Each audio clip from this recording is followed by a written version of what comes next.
नमस्कार दोस्तों, DSW के आज के इस वीडियो में मैं आप लोगों का स्वागत करता हूं। I hope you all are doing well in share market. दोस्तों, बाजार के आज दो बड़ी हस्तियां आपने क्वार्टर 3 के रिजल्ट को पेश की, जिसमें से एक हो जाता है हम लोग का एशियन पेंट्स और दूसरा हम लोग का हो जाता है बजाज फिंजर। दोनों के दोनों रिजल्ट्स आने के बाद शेयर्स में हम लोग को कुछ तेज़ी देखने को नहीं मिल रहा है। इनके शेयर्स का अगर बात करेंगे पहला तो एशियन पेंट्स का आप लोग देखिए तो एशियन पेंट्स 0.81% के साथ कामकाज कर रही है और दूसरी और बजाज फिंजर जो है उसमें हम लोग को गिरावट भी देखने को मिल रहा है। तो ऑफकोर्स इसके क्वार्टर रिजल्ट्स को हम लोग डीपली जाकर समझने की कोशिश करेंगे और अगर सिक्वेंसली इन लोगों का खराब हुआ है कुछ पैट में यानी कि प्रॉफिट आफ्टर टैक्स में तो क्यों हुआ है उसको रीजन को समझने की कोशिश करेंगे। साथ साथ में टेक्निकल्स देखेंगे और रीजन समझने की कोशिश करेंगे कि आने वाला समय में हम लोग को कैसा रणनीति अपनाना चाहिए। चलिए फटाफट वीडियो को शुरू कर लेते हैं। तो सबसे पहले हम लोग एशियन पेंट्स के कंसोलिडेटेड रिजल्ट को देख लेते हैं, उसके बाद इसमें क्या कमियां क्या खमियां निकल के आ रही है उसके बारे में बात करेंगे।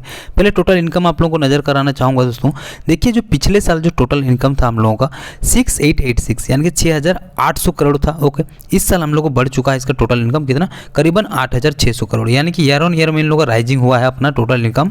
और अगर सिक्वेंसली बात करेंगे यानी कि क्वार्टर 2 में भी हम लोग करीबन 7200 करोड़ था, 7200 करोड़ से भी बढ़ा है। लेकिन बात अगर हम लोग दोस्तों इसमें एक्सपेंस के आ जाएंगे तो एक्सपेंस में इससे पहले बात करूं उससे पहले हम लोग को आप लोगों को पैट दिखाना चाहूँगा ताकि आप लोगों को जब हम एक्सपेंस में बात करेंगे आप लोगों को इजीली समझ में आ जाए। ओके, तो आप लोग देखिए पिछले साल में इनकम कम होते हुए भी कंपनी को प्रॉफिट जो है बहुत ही शानदार था, करीबन 1326 करोड़ पिछले साल का क्वार्टर 3 में। ओके, लेकिन इस साल इन लोगों का टोटल इनकम होते हुए भी इस साल इन लोगों को पैट में हम लोग को गिरावट देखने को मिल रहा है। 971 करोड़ का हम लोग कंपनी प्रॉफिट किया और क्वार्टर में अगर बात करेंगे यानी कि क्वार्टर 2 में 591 किया है, यानी कि सिक्वेंसली कंपनी तो अपना प्रॉफिट को राइज किया है। लेकिन ईयर ऑन ईयर बेसिस में हम लोग को देख रहे हैं क्या हो रहा है कि अपना जो पैट है हम लोग को वो डिक्रीज देखने को मिल जा रहा है। लेकिन अगर वही रेवेन्यू देखेंगे या फिर टोटल इनकम देखेंगे, देखिए आप लोग टोटल इनकम राइज हुआ है, इसका सीधा हम लोग का असर जो बोलेंगे दोस्तों ये हम लोग को पड़ गया हम लोग को दोस्तों टोटल जो cost of raw material consume हुआ है इसके ऊपर। Okay, purchase of stock in trade इसको छोड़ देंगे हम लोग और सारी चीज़ें जैसे कि कंपनी हम लोग के सामने कहना चाहती है। देखिए मैं आप लोगों के सामने आर्टिकल रख रहा हूँ, कंपनी कह रही है कि जो हम लोग को अनप्रिडिक्टेबल इन्फ्लेशनरी है और रॉ मटेरियल का प्राइस जो है एक कंटिन्यू इंपैक्ट कर रहा है कंपनी के ग्रॉस मार्जिन के ऊपर। ओके, मैं एक चीज़ बता देना चाहता हूं दोस्तों, कंपनी जो है क्वार्टर 2 का रिजल्ट्स के बाद अपना जो रॉ मटेरियल का जो प्राइस हाइक हुआ उसके बाद से कंपनी अपना जो प्रोडक्ट्स मैन्युफैक्चरिंग कर रही है यानी कि जो पैंट्स मैन्युफैक्चरिंग कर रही है उसका प्राइस हाइक करने में जुड़ी हुई है। थोड़ा थोड़ा करके प्राइस हाइक कर रही है, लेकिन at a time price hike कर देगी तो बाजार उसको एक्सेप्ट नहीं करेगा। उसके बाद कंपनी को थोड़ा सा प्रॉफिट्स हम लोग को सिक्वेंसली तो देखने को मिल रहा है। ओके, लेकिन उतना हम लोग को बोल सकते हैं कि ईयर ऑन ईयर बेसिस में देखने को इसलिए नहीं मिल रहा है क्योंकि रॉ मटेरियल का इंक्रीज हो गया है, इन लोग at a time price hike नहीं कर पा रहे हैं। लेकिन हाँ, उनका ये भी कहना है कि नवंबर और दिसंबर मंथ्स में हम लोग को फिर से एक राइज किया गया है प्राइस को, इसका जो असर है हम लोगों को करीबन देखने को मिल जाएगा क्वार्टर 4 के रिजल्ट में। थोड़ा सा समय जरूर लग रहा है क्योंकि at a time raw material का कॉस्ट तो बढ़ जा रहा है, लेकिन एट ए टाइम ये लोग अपना प्रोडक्ट्स का मैन्युफैक्चरिंग जो करते हैं जैसे एशियन का पैंट्स आते हैं, ओके, उसका प्रोडक्ट्स एट ए टाइम ये लोग इंक्रीज नहीं कर पाएंगे। उससे ऐसा करेंगे तो क्या हो जाता है, मार्केट में कॉम्पिटिटर जो हैं उनके साथ फिर कंपटीशन करके चल पाना थोड़ा सा मुश्किल हो जाएगा क्योंकि बाजार उसको एक्सेप्ट नहीं करेगा।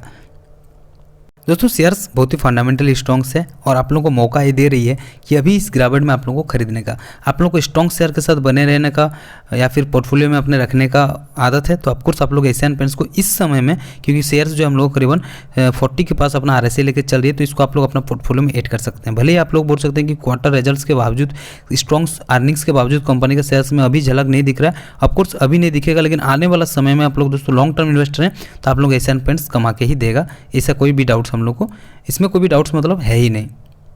अब बात कर लेते हैं हम लोग दोस्तों बजाज फिंजर को। आप लोग देख रहे हैं रिजल्ट्स कंपनी का पेश करने के बावजूद कंपनी में हम लोग को क्या ना 4.35% का गिरावट कंटिन्यू जारी है। ऐसा नहीं है कि बाजार में गिरावट है तो उसके बाद इसी चक्कर में हम लोग का बजाज फिंजर भी गिर रहा है, ऐसा नहीं है। उसका क्वार्टर्स का रिजल्ट्स है उसमें हम लोग को इसका जो इफेक्ट देखने को मिल रहा है। ऑफकोर्स आप लोगों को थोड़ा सा क्वार्टर रिजल्ट्स में झलक दिखाना चाहूँगा। आप लोग देखिए कि कंपनी का जो टोटल इनकम है पिछले साल में 15,960 करोड़ था, इस साल बढ़ा है, टोटल इनकम 17,600 तक गया है और ये 18,000 सिक्वेंसली था। लेकिन अगर बात करेंगे यहाँ प्रॉफिट का, सेम टू सेम आप लोग देखेंगे कि जो कॉम्प्रिहेंसिव इनकम हम लोग को पिछले साल कंपनी का इनकम कम आया था पिछले साल का क्वार्टर 3 में, लेकिन पैट जो है करीबन 2500 करोड़ का था और वही इस बार का जो पैट है हम लोग का करीबन 2000 करोड़ है या फिर 2100 करोड़ हम लोग राउंड फिगर में बोल सकते हैं। लेकिन हाँ, सिक्वेंसली ये 2200 करोड़ था। तो सिक्वेंसली क्वार्टर 2 में तो हम लोग को समझ में आ रहा था कि क्वार्टर 2 में इसका जो मतलब इनकम था ये भी करीबन 18,000 करोड़ का था टोटल इनकम। ओके, इसमें भी हम लोग को जो रीजन से निकल के आ रहा है आप लोगों में सामने रखता हूँ। आप लोग थोड़ा सा जूम करना चाहूँगा, आप लोग देखेंगे तो कंपनी का दो बिजनेस सेगमेंट से आता है, एक होता है लाइफ इंश्योरेंस और एक जनरल इंश्योरेंस। तो आप लोग देखिए जो पिछले साल में जनरल इंश्योरेंस से हम लोग को 3,400 करोड़ करीबन इन लोगों का रेवेन्यू जो आए थे, जो कि इस साल हम लोग को घट के हो चुका करीबन 2,959। ओके, और यही 5,000 करोड़ जनरल इंश्योरेंस से हम लोगों का क्वार्टर 2 में आया था। तो क्वार्टर 2 में इसका टोटल रेवेन्यू 18,000 करोड़ करीबन हम लोग को निकल के आ रही थी, है ना। और अगर टोटली अगर हम लोग बात करने जाएंगे इसके बाद, यानी कि प्रॉफिट बिफोर टैक्स के बाद, आप लोग देखोगे कि प्रॉफिट बिफोर टैक्स जो है लाइफ इंश्योरेंस का जहाँ पे 4,000 करोड़ रेवेन्यू आए, लेकिन हाँ यहाँ पर माइनस में चल गए, यानी कि बिफोर टैक्स के देखने जाएंगे तो 20 करोड़ माइनस में चल गए, है ना। 20 करोड़ कंपनी को नुकसान हुआ है लाइफ इंश्योरेंस के सेगमेंट्स में। इसका भी रीजन्स कंपनी सामने रखी है। रीजन्स कहना चाह रही है कि जिस हिसाब से क्वार्टर 3 जो है इम्पैक्ट हो रहा है, मतलब ऑटो का सेल्स, यानी कि ऑटोमोबाइल्स का जो सेल्स है रिमेंड म्यूटेड, मतलब बोल सकते हैं कि हम लोगों को जो डिक्रीज हुआ है ऑटोमोबाइल का सेल्स के तहत में, इसीलिए इन लोगों का जो जनरल इंश्योरेंस बिजनेस है इसमें हम लोग को इफेक्ट देखने को मिल रहा है। ऑटोमोबाइल का सेक्टर्स में सेलिंग्स कम जाएंगे, डायरेक्टली इसका जनरल इंश्योरेंस बिजनेस को इफेक्ट पड़ेगा, क्योंकि इंश्योरेंस होंगे नहीं, बाइक्स कार्स बेचेंगे नहीं मार्केट में, तो जनरल इंश्योरेंस इन लोगों का करेंगे कैसे। तो इन लोगों का ऑफकोर्स उसमें आप लोग देखेंगे 4,000 करोड़ का रेवेन्यू जो आए हैं, लेकिन कैसे इन लोगों का डाउन हो गया। सेकंड रीजन हम लोग को जो निकल के आ रहा है वो हो जा रहा है हम लोग का एडवर्स जो वेदर्स इवेंट्स हम लोग को देखने को मिला, इसके तहत हम लोगों का जनरल इंश्योरेंस का जो बिजनेस है इन लोगों को थोड़ा सा हम लोग को डाउन हुआ है। लेकिन फिर से वही सेम बात दोहराना चाहूँगा दोस्तों, कंपनी फंडामेंटली और फाइनेंशियली बहुत ही स्ट्रॉन्ग है। 52 वीक हाई से अगर बात करने जाएंगे तो 19,500 तक इसका शेयर गया था। उसके बाद शेयर से हम लोग को लगातार गिरावट देखने को मिला, उसके बाद थोड़ा सा रिकवर हुआ, उसके बाद हम लोग कंटिन्यूस है गिरावट, है ना।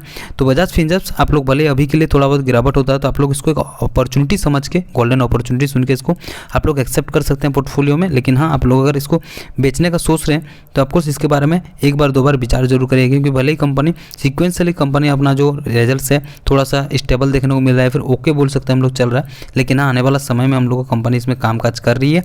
और बजाज फिनसर्व जो है अपना इसका सब्सिडियरी भी आप लोगों को पता होगा कि बजाज फाइनेंस स्ट्रॉन्ग कंपनी है दोस्तों। ऐसा चलते रहता है, बाजार है, क्वार्टरली रिजल्ट्स आएंगे और क्वार्टरली रिजल्ट्स की वजह से थोड़ा बहुत इफेक्ट्स हम लोग को दिखेंगे। ये था दोस्तों आज का वीडियो बजाज फिनसर्व और एशियन पेंट्स को लेकर। आई होप आप लोगों को वीडियो अच्छा लगा होगा। वीडियो अच्छा लगा तो एक लाइक करके मुझे प्रोत्साहित करें, और कमेंट सेक्शन में कोई डाउट्स रहता है तो कमेंट सेक्शन में कमेंट करें। मिलते हैं दोस्तों और एक नई वीडियो में, तब तक टाटा एंड गुड बाय, अपना ख्याल जरूर रखें।